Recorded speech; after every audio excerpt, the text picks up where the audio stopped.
جاؤ اب لیٹ جاؤ، بہت دیر ہو گئی ہے۔ شاہزادہ نے اس کو پیار سے کہا۔ وہ اپنے کمرے کی طرف بڑھی، اندر آئی، لائٹ بند تھی۔ وہ بیڈ پر کمبل تان کر لیٹ چکا تھا۔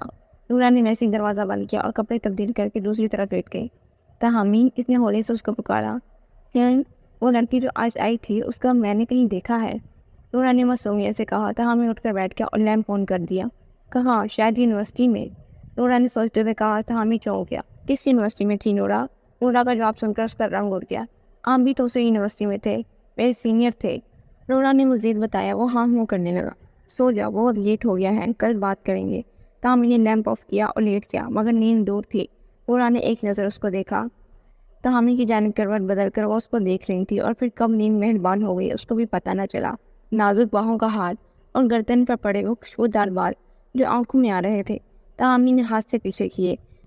وہ مکمل نیند میں تھی۔ رات کے فنکشن پر اتنی دیر بیٹھے رہنے پر سے وہ گہری نیند میں تھی۔ تاہمین نے اپنے سینے سے اس کے بال اور ہاتھ پیچھے کرنا چاہے، مگر وہ عالم مدہوشی میں اس کے اور پاس آ چکی تھی۔ معصوم چہرہ، لمبی پلکی اور گلابی نرم گال، اس کو چھو سکتا تھا، دیکھ سکتا تھا، مگر اجنبیت کا شکار تھا۔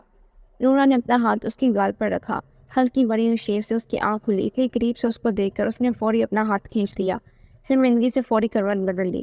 تاہمین اٹھا اور جا کر فریش ہونے لگ گیا۔ وہ ویسے ہی بستر پر لیٹی رہی کہ دروازے پر دستک ہوئی۔